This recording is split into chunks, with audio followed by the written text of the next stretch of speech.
मंडळी, चला करूया पांढरा रस्सा. मी इथे ओलं खोबरं घेतलेलं आहे, त्याची साल काढलेली आहे आणि मिक्सरला वाटून घेतलेलं आहे. आता एका रुमालामध्ये मी हे सगळं टाकून त्याचं पाणी म्हणजे दूध पाणी काढत आहे.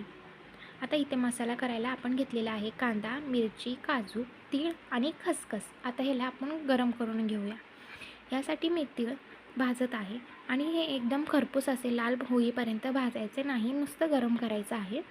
आणि ते झाल्यानंतर इथे भाजणार आहे मी कांदा आणि थोडंसं तेल टाकणार आहे. कांदा पण जास्त लाल होऊन द्यायचा नाही आहे, भाजला की लगेच काढायचा आहे. इथे बघू शकता तुम्ही, मी जास्त लाल होऊन दिलेला नाही आहे. आता ह्याच्यात लसूण आणि अद्रक पण टाकायचं आहे, ते राहिलं होतं सांगायचं. आता ह्याच्यात टाकायचं आहे काळी मिरी, लवंग, दगडफूल, तेजपत्ता आणि एक दालचिनीचा तुकडा.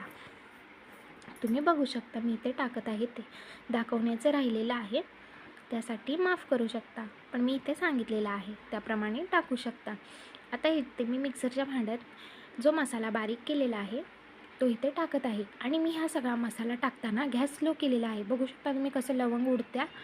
आता हे मिक्सरमध्ये बारीक केलेलं त्यात टाकून व्यवस्थित भाजायचं आहे. आता हे भाजल्यानंतर त्यात आपण टाकणार आहोत जे बारीक केलेलं खोबरं होतं. मी इथे टाकत आहे जो खोबरं बारीक केलेलं होतं ते टाकणार आहे. मी ते एक नारळ घेतलेला होता, त्याचं एवढं खोबरं निघालेलं आहे. आता हे टाकल्यानंतर भाजल्यानंतर ह्याच्यात टाकायचं आहे आपण जे आळणी काढून ठेवलेलं होतं ते. मी ते अगोदरच आळणी काढून ठेवलेली होती मटण शिजवताना, ती मी ते आळणी टाकलेली आहे.